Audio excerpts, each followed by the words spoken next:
tema.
No hablas, Bueno, tú muy siempre buenas hablas eso. tardes. Ay, qué pena. Les doy la bienvenida nuevamente al Diplomado Técnico de VIH. Hoy estamos en nuestro segundo día del módulo número 4. Como les había dicho en la clase previa, eh, el día de hoy solo tendremos una clase, la otra que era Comenzaron como unos infecciones también por la misma. oportunistas parasitarias Acá se por ahí que reagendará hace un llamado para que para el estés en el siguiente módulo, corazón, ¿verdad? pero igual Entonces, está hoy cosita y solo será palito. una clase que estará a mi cargo. Entonces, vamos a empezar un poquito con lo que es la clase y si van teniendo dudas, pues las pueden escribir en el chat para resolverlas muy probablemente al final de la clase. ¿Ok? Entonces, vamos a proceder a iniciar. Bueno. Como les decía, hoy va a estar a cargo mío la clase, entonces hoy hablaremos sobre infecciones virales oportunistas. La verdad es que hablando de infecciones virales en pacientes VIH, son varias, hay bastantes, entonces creo que pues vamos a hablar de lo que considero yo las tres más importantes y las que podemos ver un poquito más en nuestros pacientes, sobre todo que están con inmunosupresión muy severa en pacientes VIH. Entonces, para hablar un poquito de la agenda, vamos a hablar sobre los conceptos generales de cada una de estas enfermedades, la historia en general, la fisiopatología, que a eso me refiero, cómo es que el virus llega a ser enfermedad en el humano, ¿verdad? Los síndromes clínicos, que son pues prácticamente las manifestaciones con las que cursan los pacientes o cómo pueden llegar con nosotros a la consulta externa o a la emergencia. Y vamos a hablar pues levemente del tratamiento. La verdad que no indagué tanto en eso porque no es tanto para esto la clase, pero sí vamos a hablar un poquito de tratamiento de cada una de ellas. Entonces, en primera instancia, les quise hablar del herpes zóster. Yo sé que ya en las clases de transmisión sexual que les dio el doctor Leonel Pérez, pues ya hablaron un poquito sobre los virus herpéticos y van a ver que la clase prácticamente se basa en virus herpéticos, pero habló más que todo del virus del herpes simple tipo 1 y tipo 2 que se consideran pues infecciones de transmisión sexual como tal. Entonces quise indagar un poco sobre el herpes zóster, ¿sí? El herpes zóster es un virus, ¿verdad? Que viene de la familia de los herpes virus. Se conoce actualmente que existen varios tipos de herpes que afectan e infectan al humano, ¿verdad? Y uno de ellos es este virus, ¿verdad? Es de la subfamilia alfa herpes virus del género varicela virus, ¿verdad? Y es una especie de herpes virus humano, ¿sí? Tipo 3. Es también conocido como el virus de la varicela zoster, ¿sí?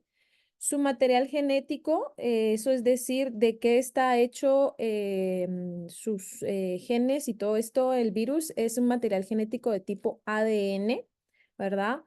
Esto lo que quiere decir que como por ser ADN, tiene la facilidad, como la mayoría de los virus herpéticos, de llegar al núcleo de las células del humano y por eso infecta.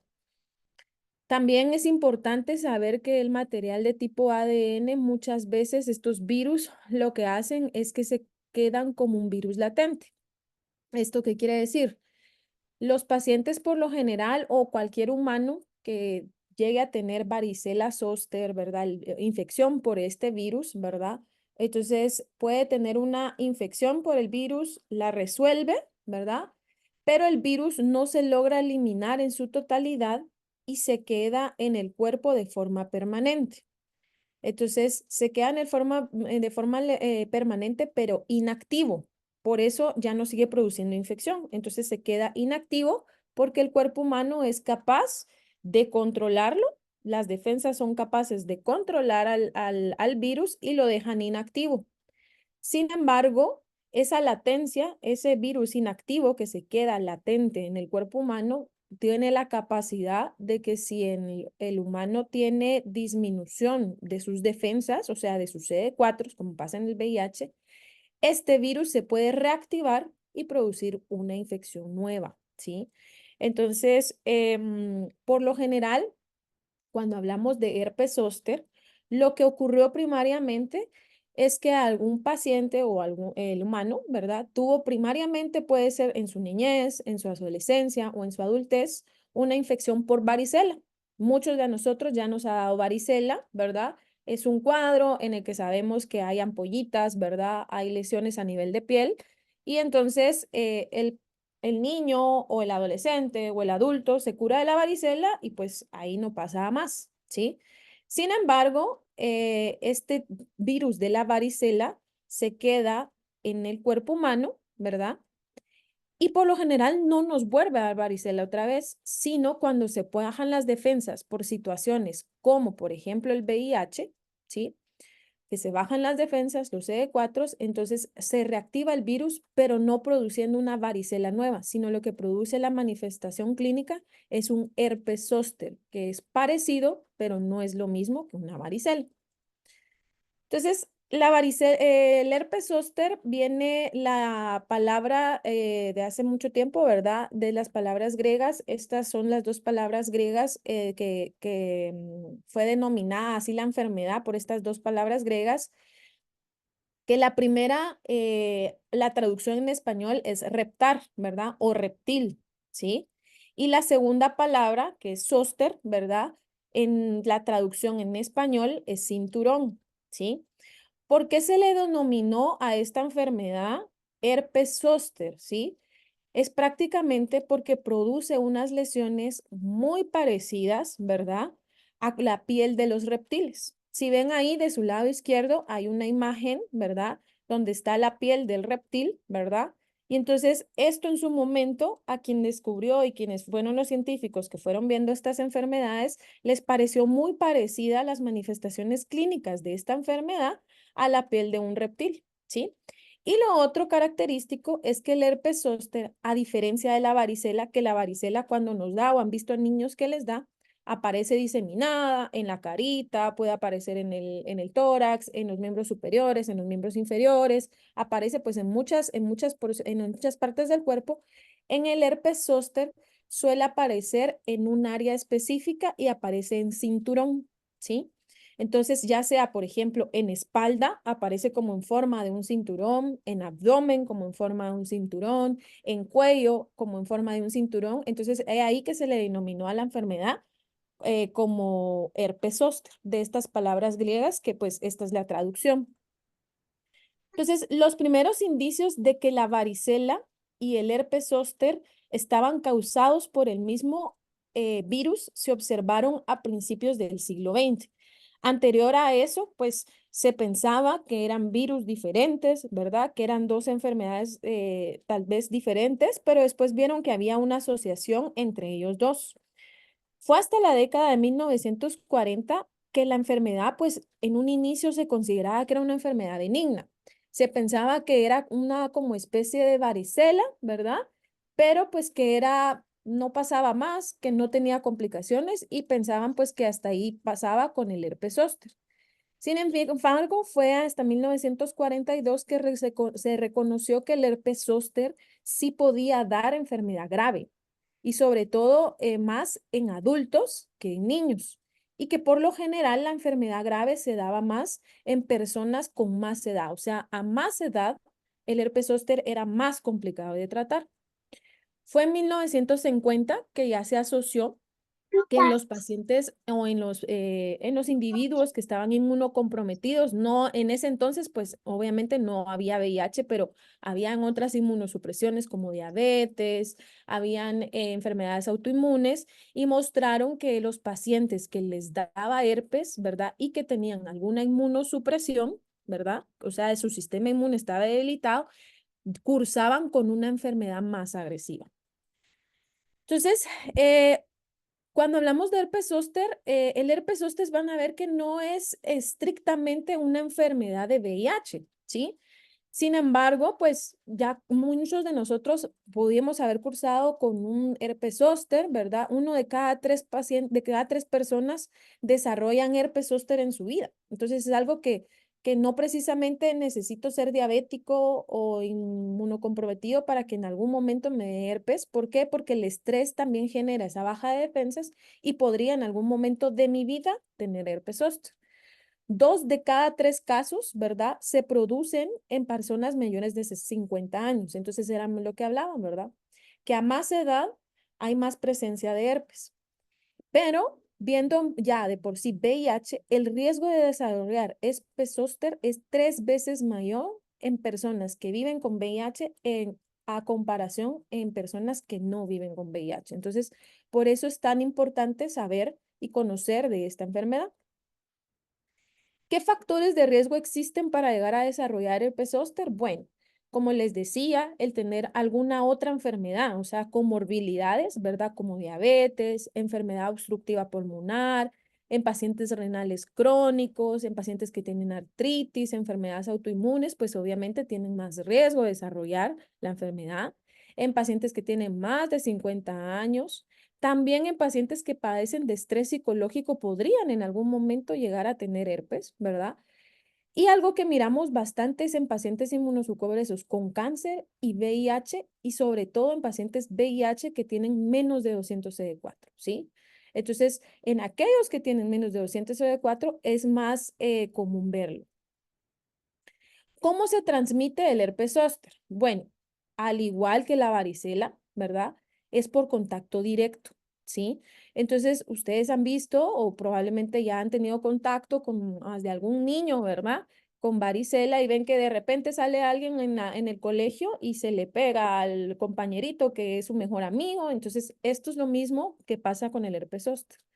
Por lo general es por contacto directo que tenemos con un paciente pues, que tiene herpes zóster, tocamos las lesiones, o sea, las úlceras o las lesiones o el contenido que tienen las úlceras, porque son como ampollas que tienen líquido adentro, ¿verdad? Y las tocamos sin guantes. Entonces, esa es la forma en cómo se contagia el herpes zóster, ¿sí? Entonces, prácticamente es de una persona que está con herpes zóster, puede transmitir el virus a cualquier otra persona, ¿verdad? Aunque no haya cursado con varicela o que no tenga vacuna contra esta enfermedad también, ¿sí? Si yo entro con contacto directo, piel con piel, ¿verdad? Entonces, a eso me refiero con contacto directo, es piel con piel, o sea, mi piel tocó la piel de la persona infectada, ¿verdad? Entonces, y no me ha dado varicela, ¿verdad? Primariamente, entonces probablemente primero me da varicela, ¿sí? Entonces, por ejemplo, si yo tengo un paciente con herpes y a mí nunca me ha dado varicela, lo más seguro es que lo primero que me vaya a dar es varicela y no herpes. ¿Sí? Porque por lo general el herpes zóster tiene que haber primero historia de que hubo una infección de varicela y el herpes da después, por reactivación del virus, un herpes zóster, ¿sí? Entonces, eso es bastante importante que lo tienen que saber, que la varicela ocurre por lo general primero. Si a mí no me da varicela y yo tengo un paciente con herpes, me voy a infectar probablemente y me va a dar la manifestación clínica una varicela zóster, ¿ok?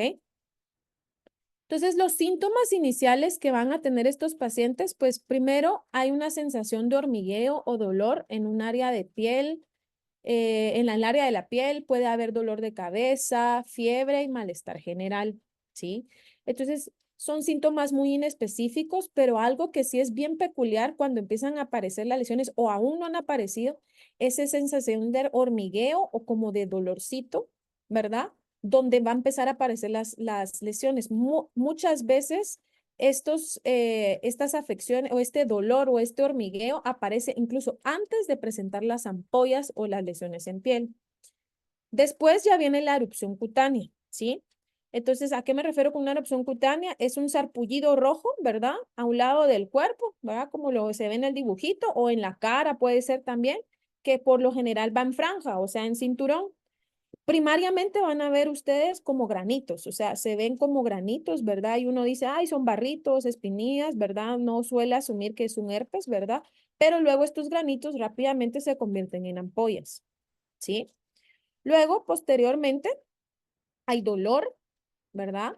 Intenso en el área de las lesiones y que se asocia a picazón. Esto es bastante importante también porque en pacientes, por ejemplo, con varicela, es más frecuente ver la picazón, pero en herpes lo más común, puede haber picazón, pero lo más común es dolor, o sea, son lesiones, son ampollas muy dolorosas en el paciente. La resolución suele ser más o menos a las 2 o 4 semanas y ya es cuando se empiezan a formar costras a nivel de la piel, ¿sí?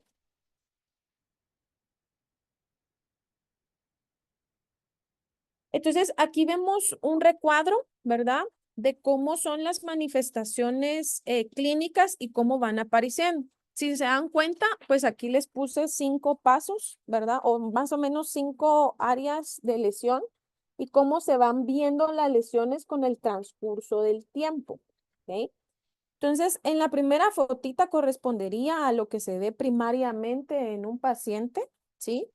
Entonces, se puede ver como granitos al principio, como un área de sarpullido, como un área roja, que no, pues a veces, muchas veces no les da importancia a los pacientes y solo se siente como un poquito de ardor al inicio o hormigueos, ¿verdad? Después, estos como granitos se van convirtiendo en ampollas, ¿verdad? Pero se ven como ampollas muy parecidas a la varicela, ¿sí? Que la varicela, si ustedes se han dado cuenta, son como ampollitas o vesículas, ¿verdad? Más o menos, que tienen un líquido claro adentro, ¿verdad? O sea, se revientan y tienen un líquido clarito. Después estas ampollas, ¿qué es lo que pasa? Se llenan de pus y se hacen más grandes e incluso estas ampollas se pueden unir unas con otras y hacer lesiones un poquito, ampollas un poquito más grandes, ¿verdad? Que es como en la foto número 3. Luego estas ampollas van secándose, ¿verdad? Y salen costras, ¿ok? Como ya es en la figura número 4, que ya va casi en resolución ese herpes, ¿verdad? Y entonces ya hay costras a ese nivel, ¿ok? Entonces, las áreas, aquí les puse a 2 figuras humanas, ¿verdad? Un hombre y una mujer, donde más comúnmente miramos el herpes zóster es a nivel de, pues, tórax, ¿verdad? O sea, el pecho, puede ser también a nivel de brazos, ¿verdad? A nivel de cuello suele verse también y a nivel de genitales también puede verse, ¿ok? Porque acuérdense que si también hay relaciones sexuales con un paciente que tiene herpes a nivel genital, obviamente a mí se me va a transmitir de esa forma. No es que se transmita por relaciones sexuales, por semen o secreciones vaginales, no, es porque mi piel tuvo contacto directo con la piel de alguien infectado, ¿sí? Entonces, hablando un poquito de por qué el virus por qué el virus no desaparece. Bueno, entonces, primariamente hay una infección primaria. El virus pasa a los nervios sensitivos y se extiende hasta las fibras sensitivas de los ganglios nerviosos, ¿sí? Aquí hay más o menos un esquema, ¿ok? Entonces, por lo general, como les decía, el virus se queda inactivo en los nervios, ¿sí? Entonces, hay afección en la piel, pero el virus logra quedarse inactivo en los nervios, ¿verdad? Y cuando el sistema inmunitario controla la infección, pues el virus va a quedarse ahí inactivo, latente, pero está ahí presente en los nervios, así como lo ven en el esquema, ¿verdad? Ahí hasta abajo que hay un virus inactivo que puede permanecer ahí incluso de por vida, ¿verdad? Cuando el sistema inmune, o sea, las defensas del cuerpo están intactas, pues no pasa nada. El virus no se va a reactivar, no hay una nueva infección, el virus queda ahí. Pero cuando el sistema inmune se deteriora, es decir, el paciente presenta, por ejemplo, VIH y los CD4 se empiezan a bajar, el virus se va a reactivar, como lo vemos ahí en la flechita amarilla, ¿verdad? Se va a empezar a multiplicar, o sea, a replicar en los ganglios hasta que se libera otra vez en la piel, ¿verdad? Y se forma el herpes zóster, ¿ok?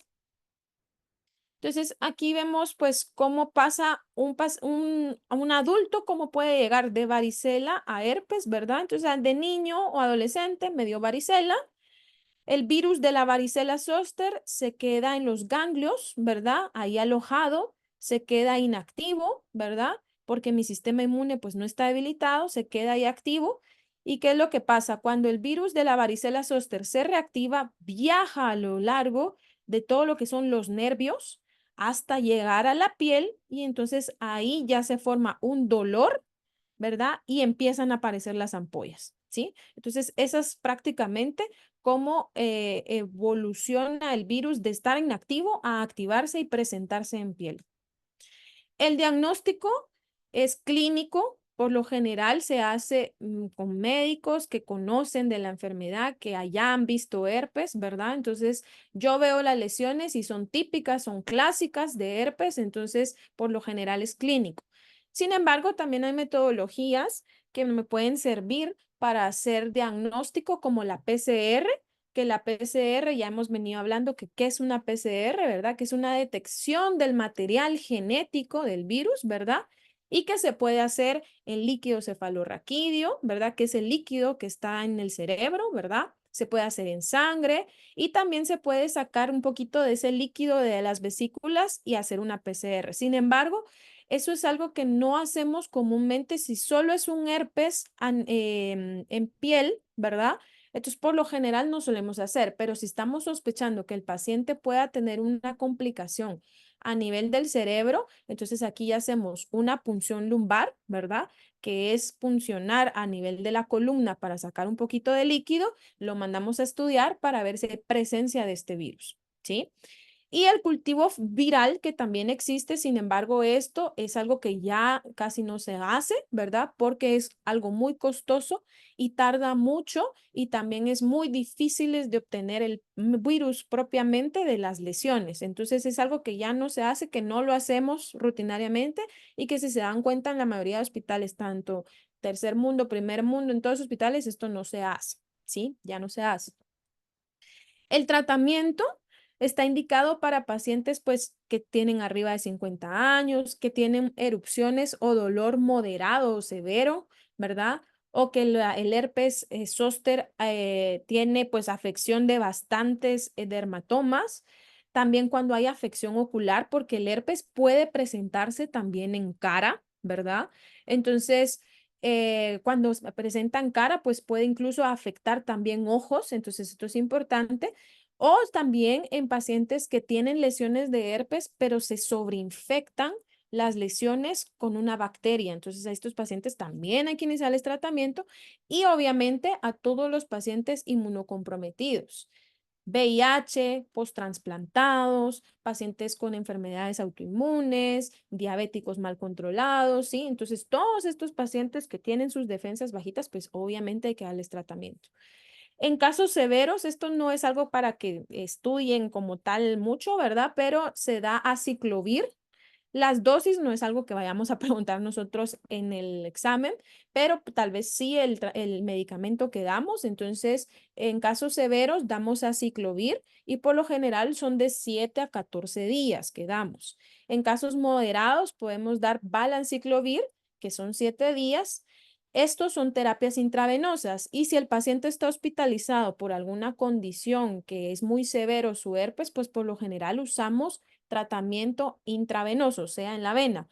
Pero si el paciente pues se le da tratamiento ambulatorio en casa, ¿verdad? Se puede usar también aciclovir vía oral, que también son 7 días. Las complicaciones que puede tener el herpes, ¿sí? Dentro de esto está la neuralgia posherpética, ¿verdad? ¿Qué es esto?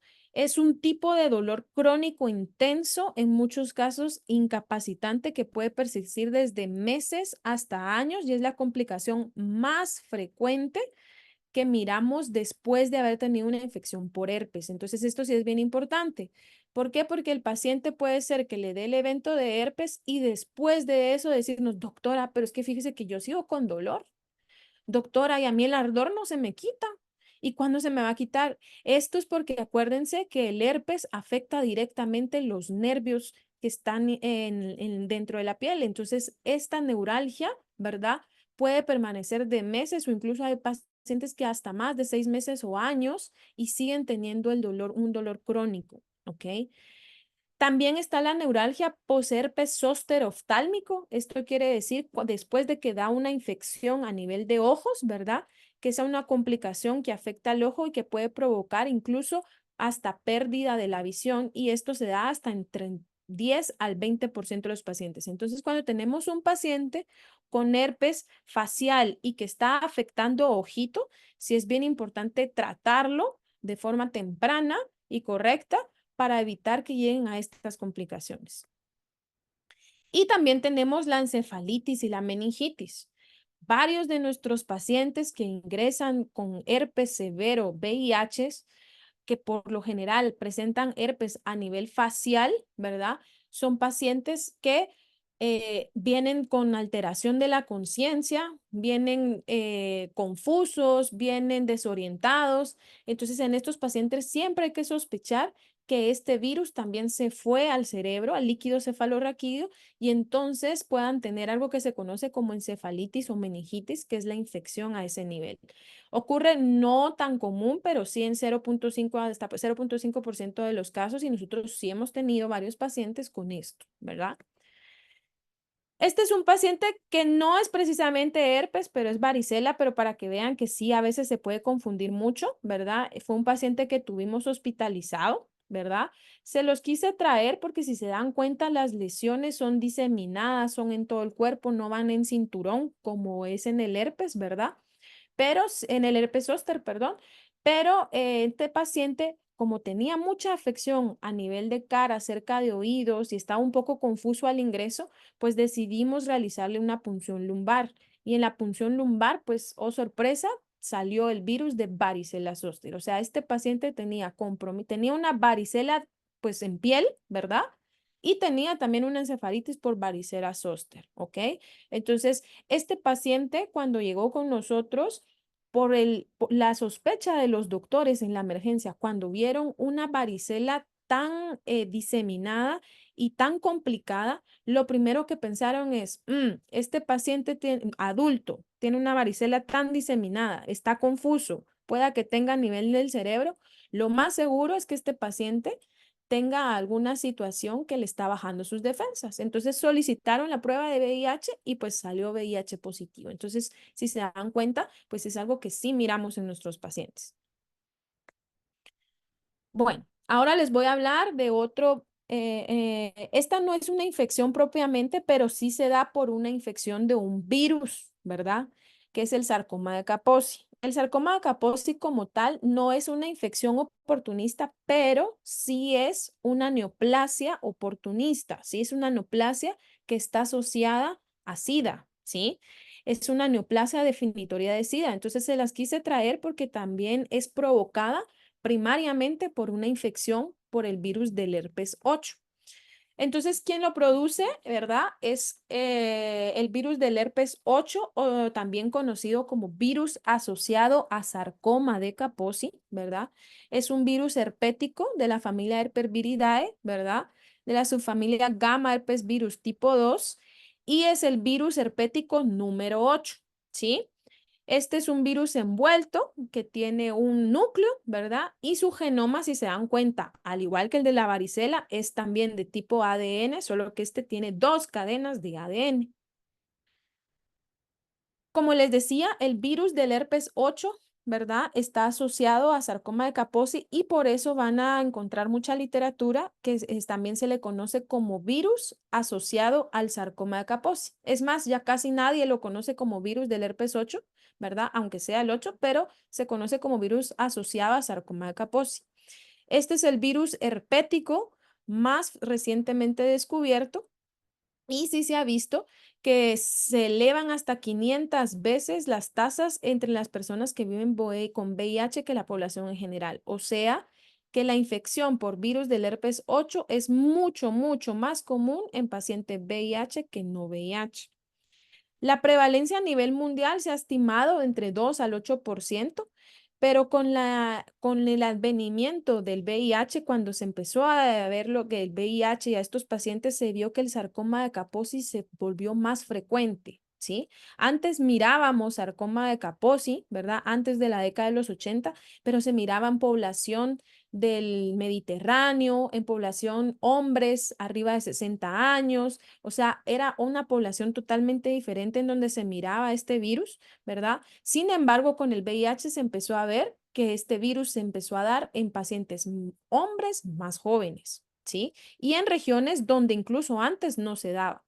Desde el comienzo de la pandemia, pues se consideró que el sarcoma de Kaposi era un tumor que definía el SIDA. O sea, paciente con sarcoma de Kaposi es una neoplasia definitoria del estadio de SIDA, ¿sí? La epidemiología, ¿verdad? En África subsahariana tienen una alta tasa de infección.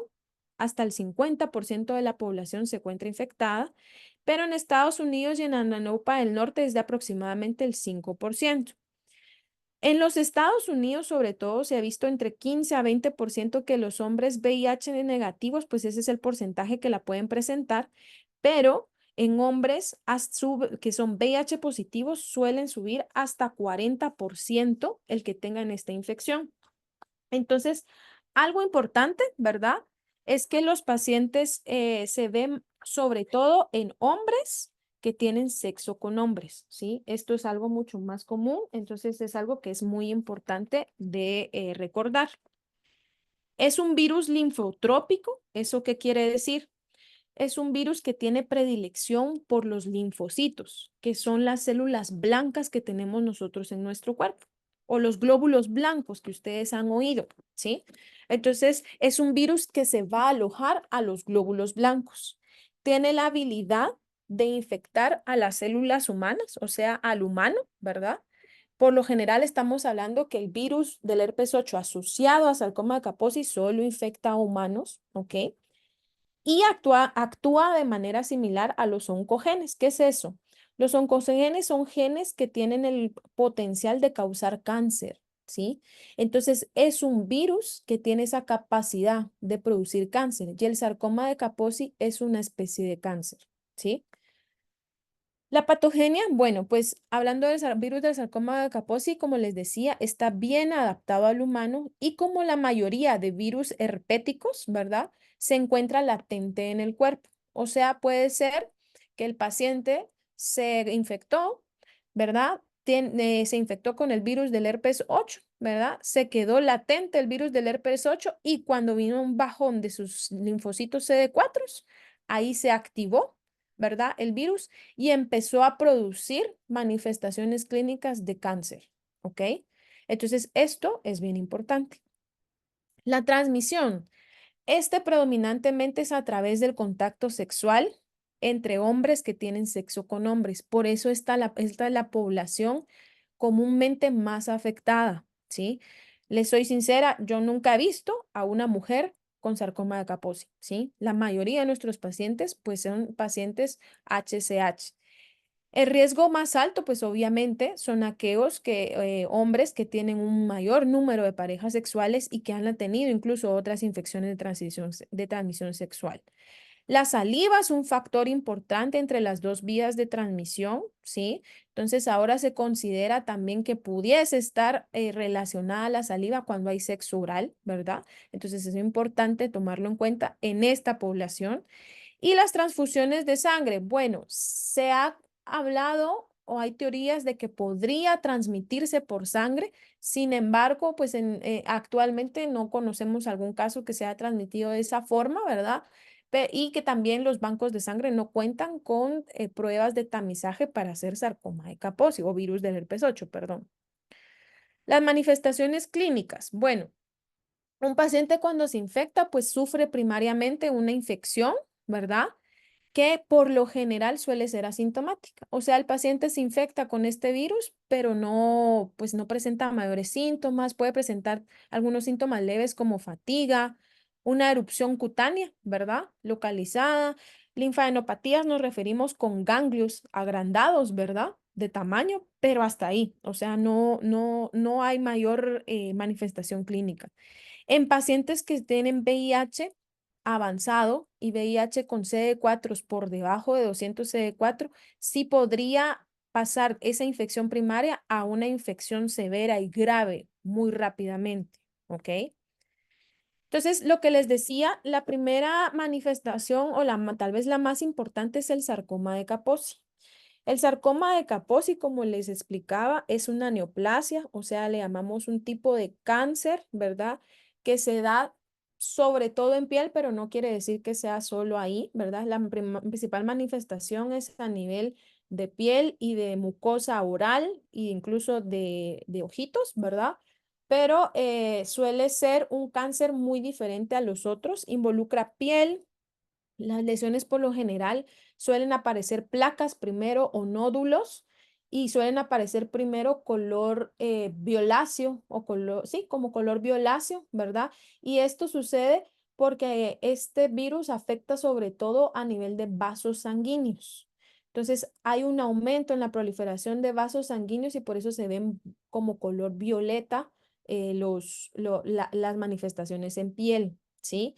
Luego estas lesiones pueden progresar a color marrón, ¿verdad?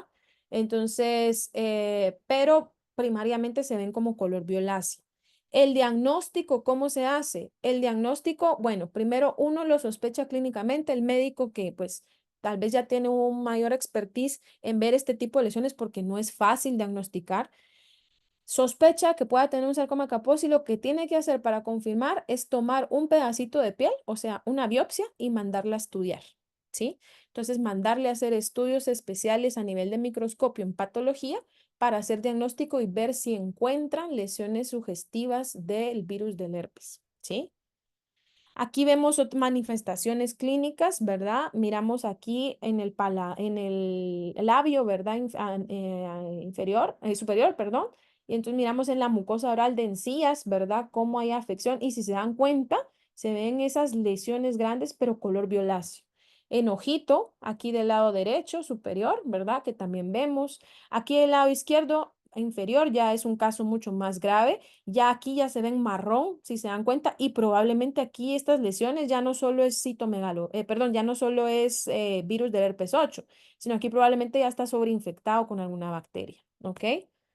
Entonces, existen cuatro variantes del sarcoma de Kaposi, como les decía anteriormente, el sarcoma de Kaposi, antes que existiera el VIH, ¿verdad? Se daba en otras poblaciones, sobre todo en hombres mayores, se daba también en África subsahariana, ¿verdad?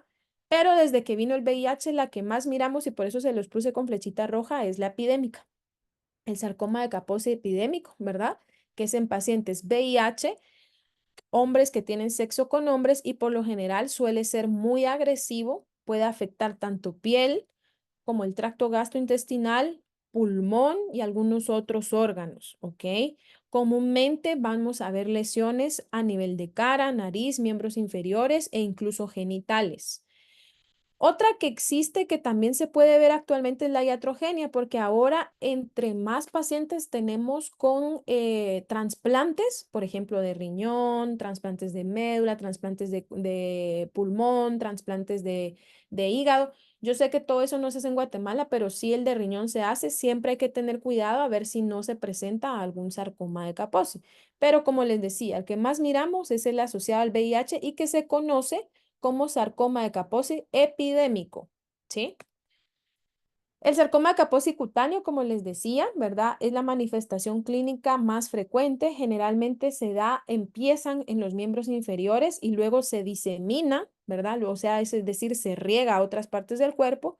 Suelen aparecer primero lesiones planas, pero pueden llegar hasta úlceras y a mucho edema, o sea, mucha hinchazón, ¿sí? El paciente presenta hinchazón de larga duración, ¿verdad? Y las lesiones en sarcoma de Kaposi con pacientes VIH suelen diseminarse muy rápido, ¿verdad? Y sobre todo se da en pacientes con menos de 200 o 100 CD4. O sea, por lo general lo miramos más en menos de 100 CD4, pero menos de 200 también lo hemos visto. Pueden presentarse lesiones en otros órganos, como les decía, a nivel gastrointestinal, a nivel del pulmón, ¿verdad? Y para saber si tienen pulmón o a nivel gástrico o a nivel de hígado, pues primariamente vamos a hacer una tomografía y después si tenemos o sea, si creemos mucho o la probabilidad es alta que tenga afección en un órgano, pues también se tiene que hacer la biopsia para comprobar el diagnóstico. Como les decía, el diagnóstico es clínico, se observan las lesiones por un personal capacitado, porque si probablemente nunca se ha visto sarcoma Kaposi, va a ser muy difícil que alguien piense en eso, pero entonces para eso existen este tipo de cursos, para conocer de esto, ¿verdad? La confirmación es por biopsia. O sea, hay que realizar tomografías para ver si hay afección a nivel de los ganglios, a nivel del vaso u otra cosa. Y el diagnóstico diferencial es la angiomatosis basilar. Con la doctora Patzán el día martes, pues vieron que era la angiomatosis basilar, que se recuerdan que estaba dada por la Bartonella. Entonces, puede ser a veces que nos confunda, sea una angiomatosis o que sea un sarcoma de Kaposi. Suelen ser muy parecidos, sin embargo, el sarcoma de Kaposi es un poco más agresivo, ¿verdad? Y se da muy diseminado, o sea, se riega muy fácil, ¿ok? El tratamiento, en estos pacientes, el tratamiento primariamente tenemos que iniciar tratamiento antirretroviral si el paciente no tiene, ¿verdad? ¿Por qué? Porque el tratamiento antirretroviral nos va a ayudar a que el paciente mejore sus defensas. Y al mejorar sus defensas, pues por ende, como mejora sus defensas y su nivel de CD4, pues obviamente las lesiones van a tener una regresión. Entonces, esto es muy importante, ¿verdad?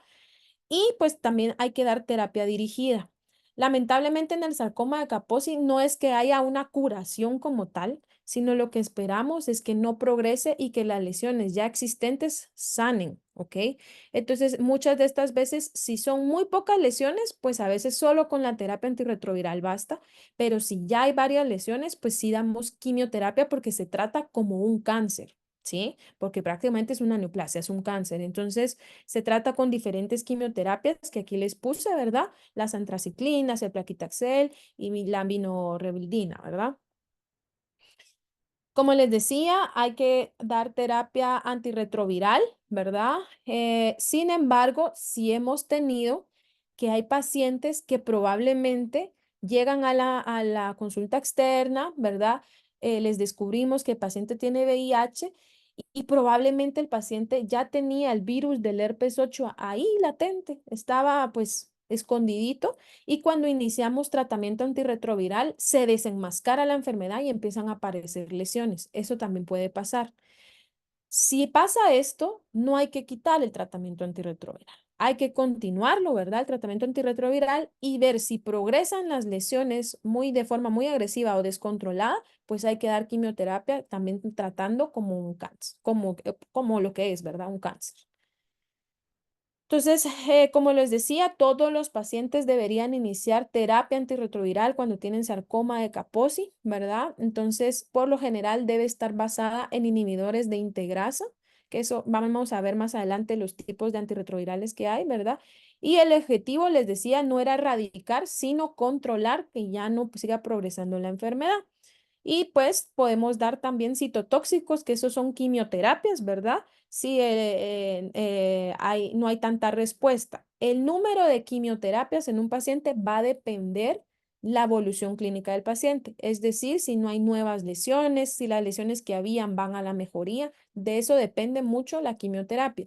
La quimioterapia no la damos como tal en las clínicas de atención integral, sino que aquí sí nos ayudan los oncólogos, que son los expertos en ver cáncer, y ellos nos ayudan a dar el tratamiento del sarcoma de Kaposi. Entonces, aquí les traje fotos que también son de un paciente nuestro que llegó a la unidad de atención integral, a la consulta externa, ¿verdad?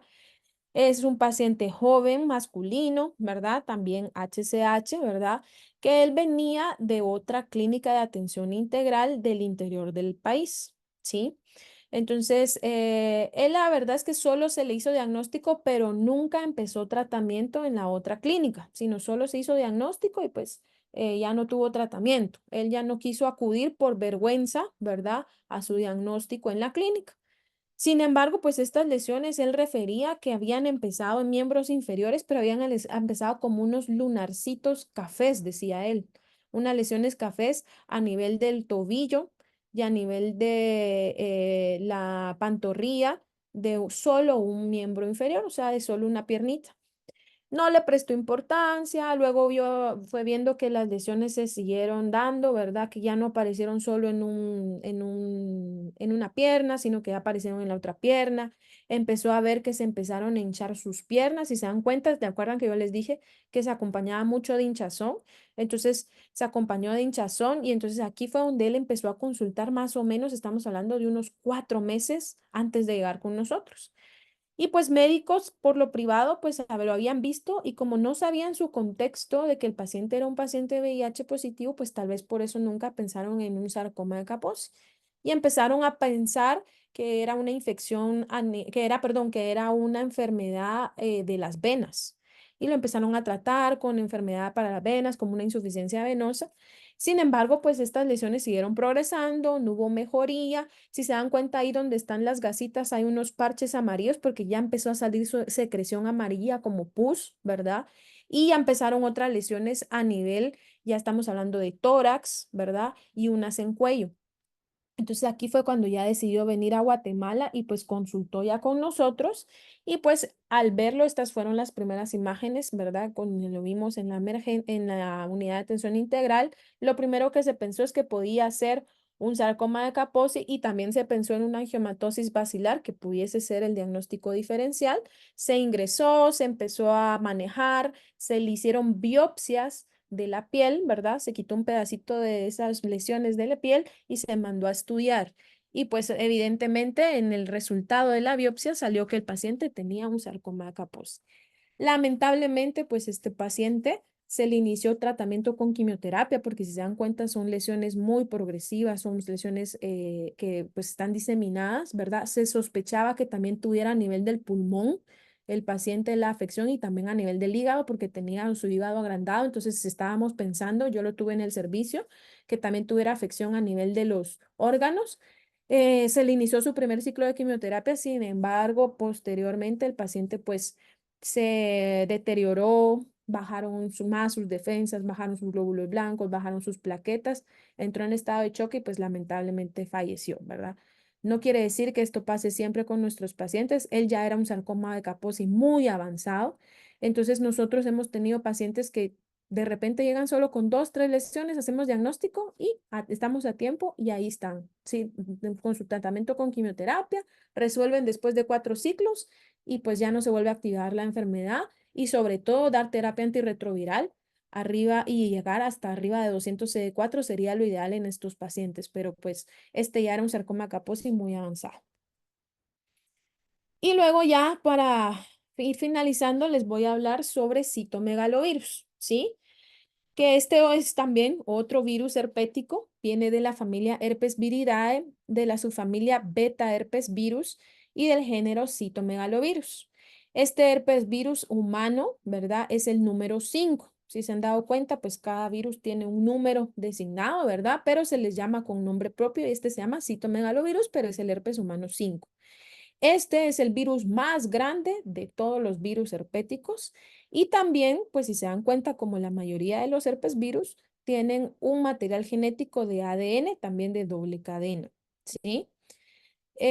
Más del 50% de los adultos en Estados Unidos han estado infectados con citomegalovirus. El citomegalovirus, muy probablemente, todos nosotros ya estuvimos expuestos a citomegalovirus y en su momento probablemente ya nos pasaron el virus, pero como nuestro sistema inmunitario está intacto, pues no hubo infección o no hubo mayor manifestación. Entonces, esto es bastante importante. Hay una alta prevalencia mundial en países subdesarrollados, hasta el 90% de las poblaciones ya está infectada, ¿verdad? Sin embargo, el que ya haya estado infectado alguna vez en su vida o que ya haya tenido exposición al virus no quiere decir que el paciente vaya a desarrollar una enfermedad como tal. En zonas de malas condiciones socioeconómicas, la mayoría de los niños incluso ya se han infectado antes de la pubertad. El hacinamiento y la falta de higiene favorecen a la transmisión del citomegalovirus. ¿Ok? El citomegalovirus tiene la peculiaridad que se excreta, o sea, sale del cuerpo por múltiples sitios, por la orina, por la saliva, por secreciones vaginales, por semen, por leche materna. Por eso es que los niños que por lo general han estado en guarderías o en este tipo de sitios ya suelen tener citomegalovirus positivo, pero nunca nos dimos cuenta porque pues no tuvieron ninguna enfermedad como tal. pero pues ya estuvieron expuestos al citomegalovirus y probablemente muchos de nosotros también ya, ¿sí? La infección primaria es por contacto directo con estos fluidos de una persona infectada, o sea, alguien tuvo la infección o se infectó con el virus, compartieron una cuchara, un bombón, yo qué sé, más en los niños, ¿verdad? Entonces ahí pues se transmitió el virus y no pasó a más porque pues obviamente el sistema inmunitario hizo lo suyo y no hubo más, ¿sí? La transmisión puede ser vertical, es decir, de madre a hijo en el embarazo o en el periparto, entonces eso sí es bien importante, ¿verdad? Y también puede ser horizontal en el periodo perinatal o postnatal. Entonces aquí les puse las formas de transmisión que pueden darse en citomegalovirus. Puede haber infección congénita, ¿verdad? Eso quiere decir que es intraútero o transplacentaria, es decir, una mamá que era positiva, ¿verdad? Ya tuvo citomegalovirus probablemente en su niñez o en su adolescencia y cuando está en el embarazo sufre una reactivación del virus o una reinfección del virus por citomegalovirus y se la puede transmitir al feto, ¿sí?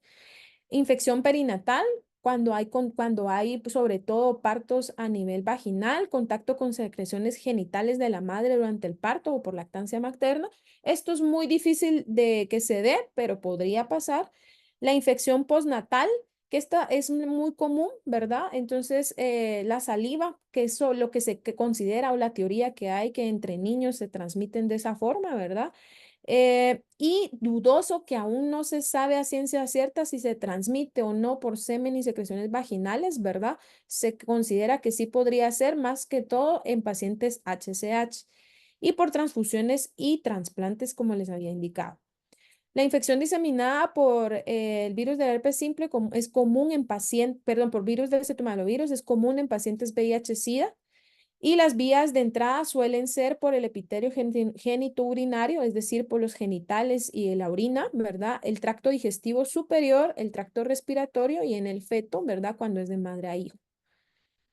El citomegalovirus, como los virus que hemos hablado el día de hoy, todos permanecen latentes en pacientes inmunocompetentes. O sea, yo en algún momento estuve expuesta, me transmitieron el citomegalovirus, se quedó ahí dormidito, ¿verdad? Inactivo.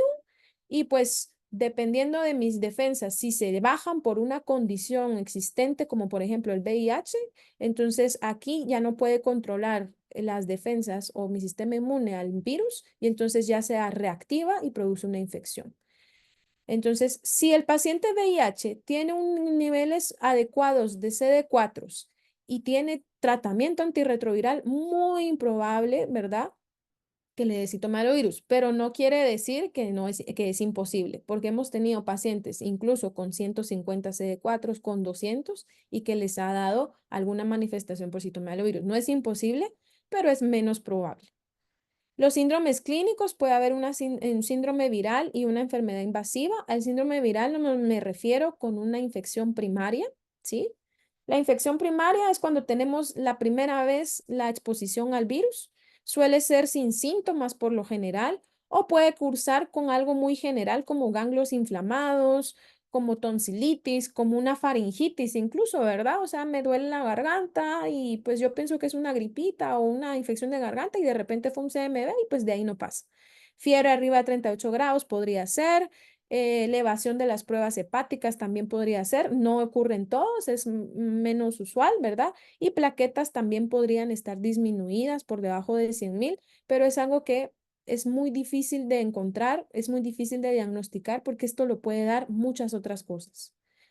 Ya cuando lo encontramos es más que todo en las enfermedades invasivas, ¿verdad? Aquí que la gravedad está directamente relacionada con el grado de inmunosupresión, o sea, el grado de que tengamos las defensas muy bajas. Entonces, puede afectar varios órganos el citomegalovirus, puede cursar con neumonías, retinitis, que son infecciones a nivel de la retina en los ojos, puede cursar también con infecciones a nivel del riñón, que son las nefritis o cistitis a nivel de la vejiga, enfermedades cerebrales como meningitis o encefalitis, o enfermedades hepáticas como la hepatitis o infecciones gastrointestinales por citomegalovirus. El diagnóstico, ¿cómo lo hacemos? Por PCR en sangre, o sea, detección del material genético en sangre, o incluso si estamos pensando que el paciente pueda tener una infección a nivel del cerebro, del sistema nervioso central, le podemos hacer una punción lumbar hacer sacar líquido cefalorraquídeo y mandarlo a estudiar y ahí puede haber presencia también. Detección de antígeno, ¿verdad? O sea, eso también se puede hacer por detección de antígeno en varios secreciones, por ejemplo, vaginales, en saliva, en orina, en lavados broncoalveolares, o sea, a nivel del pulmón, podría hacerse. Y serología, que es la detección de anticuerpos.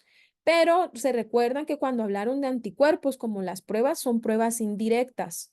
Entonces no son pruebas directas que nos van a demostrar que está el bichito ahí. Puede ser que probablemente el virus estuvo presente, pero puede ser que haya sido una infección ya crónica y que no esté ahorita algo agudo. Entonces esto sí hay una demostración de anticuerpos de tipo IgG, tiene que ser evaluado por un experto, por un infectólogo que conozca de la enfermedad para dar una buena interpretación, ¿ok? Cuando hablamos de citomegalovirus y VIH, citomegalovirus es el agente etiológico más frecuente de las infecciones virales en pacientes con VIH e inmunosupresión severa. O sea, aquellos pacientes que tienen menos de 50 CD4 es muy común encontrar infecciones por citomegalovirus. Ocurre por lo general por reactivación de una infección previa en pacientes con inmunosupresión avanzada y como les dije, por lo general suele darse en pacientes con menos de 50 CD4, aunque no siempre es así. Hay pacientes que tenemos con 100, 150 y se da, pero más comúnmente lo vamos a ver en menos de 50 CD4 y con cargas virales de VIH altas. Una de las principales o tal vez la principal manifestación es la retinitis por citomegalovirus, que esta es una infección a nivel de los ojos, a nivel de retina. Es una urgencia médica y representa hasta el 85% del total de las manifestaciones en VIH asociadas a citomegalovirus. O sea, si yo voy a tener en un paciente alguna manifestación por citomegalovirus, que un paciente VIH, por lo general van a ser retinitis, es lo que más comúnmente miramos. Esta es una infección ocular muy frecuente en pacientes, sobre todo por debajo de 50 CD4 y hasta el 8% de los pacientes con SIDA pueden desarrollar retinitis como primera manifestación incluso de la enfermedad, ¿sí? Entonces, esto es algo muy importante. Las lesiones en retina, como ustedes ven ahí, esto nos ayuda a un oftalmólogo. Esto no quiere decir que podamos hacerlo todos, ¿verdad? Sino un oftalmólogo observa la retina a través de un fondo de ojo con unos pues instrumentos especiales y él nos dice y lo que va a ver son lesiones así como se ven en la flechita como que si fueran en llama, en llamarada. Eso nos da la pauta a pensar que el paciente, y más si el paciente es VIH con CD4 bajos, entonces nos va a decir que el paciente muy probablemente tiene citomegalovirus. Nosotros, solo con lo que nos diga el oftalmólogo de estos hallazgos asociado a que tiene VIH, nosotros ya con eso, para nosotros es diagnóstico, porque el diagnóstico es clínico con ayuda del oftalmólogo. El tratamiento que se da es ganciclovir intravitrio. Eso quiere decir, colocan inyecciones de ganciclovir dentro del ojito, ¿sí? Eso lo coloca el oftalmólogo, tampoco lo hacemos nosotros todos los médicos, sino eso lo hace el oftalmólogo especialista. Coloca inyecciones de ganciclovir de medicamento, ¿verdad? 1 a 4 dosis, pero a la vez que le colocan las inyecciones dentro del ojito, también le colocan intravenoso, o sea, dentro de la vena también le colocamos ganciclovir. Idealmente en los pacientes que tienen este tipo de enfermedad por citomegalovirus, deberíamos de mantener, después de darles estos días de 14 a 21 días de tratamiento, deberíamos mantenerlos en una terapia supresiva, se llama eso. Eso es dejarle ganciclovir terapéutico, perdón, supresivo, hasta que el paciente logre llegar hasta arriba de 100 CD4, ¿sí? Cuando el paciente ya llegue arriba de 100 CD4 y hemos tenido 6 meses que el paciente tiene arriba de 100 CD4, ya podemos quitar el ganciclovir. También existe la enfermedad gastrointestinal por citomegalovirus, que esto incluye esofagitis, o sea, infecciones a nivel de esófago, a nivel del colon y a nivel del ilion, ¿sí? Entonces, esto ocurre también en pacientes con menos de 50 CD4. ¿Cómo se va a manifestar? El paciente va a decir diarrea, dolor abdominal y fiebre, y muchas veces podemos ver hemorragias gastrointestinales también.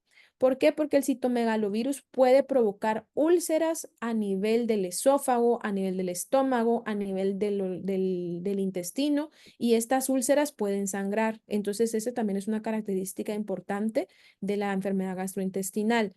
Y después de la retinitis, esta es la segunda más frecuente en formas que se dan de infección por citomegalovirus.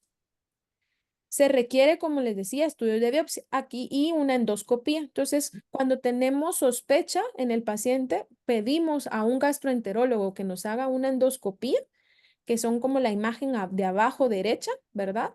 Ahí nos estamos viendo con una camarita o con una endoscopía cómo está esófago y colon y vemos que tiene unas regiones como úlceras, como con sangre, se ven ahí, ¿no?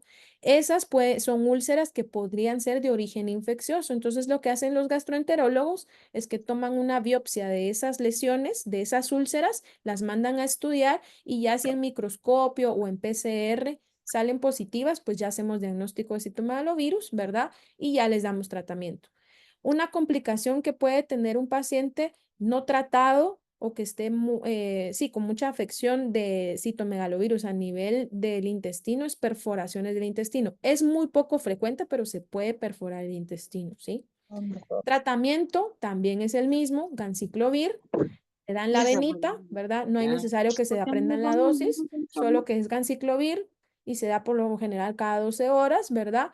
Y luego se traslapa a vía oral hasta que el paciente presente mejoría. Entonces, en estos pacientes sí hay que hacer una endoscopía control para ver si las úlceras ya no están presentes. Otras manifestaciones que puede tener el citomegalovirus es una encefalitis, ¿verdad? Que aquí ya hablamos de alteración al sistema nervioso central, al cerebro. Es poco habitual, también es más frecuente en menos de 50 CD4. Es frecuente en pacientes, más frecuente con pacientes con SIDA y pues síntomas como dolor de cabeza, confusión, alteración de conciencia.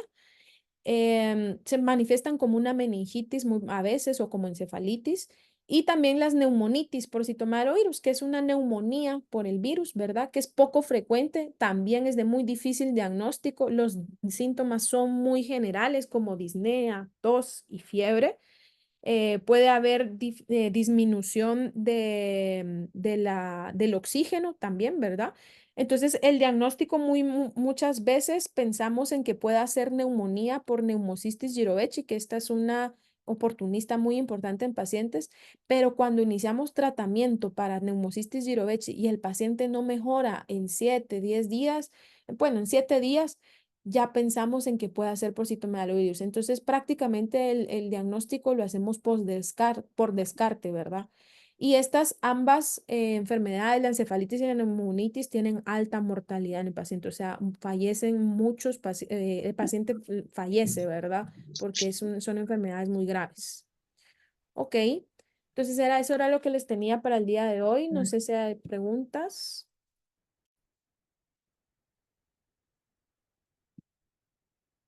dudas, preguntas, o todo muy claro, o todo no entendieron. Excelente presentación, doctora. Ok. Bueno, yo creo que ahí quedó bastante claro. Entonces, les voy a indicar nuevamente, ¿verdad? El examen del módulo que se cierra, si no estoy mal, el día de hoy, antes de la medianoche, para los que no lo han hecho, que lo terminen de hacer, ¿verdad?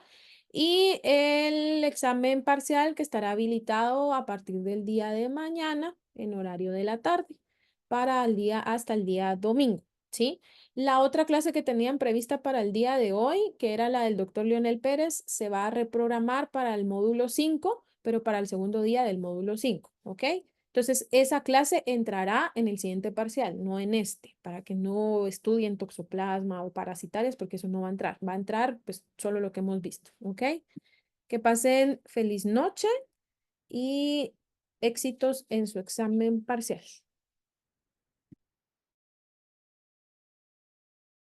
Muchas gracias, feliz noche.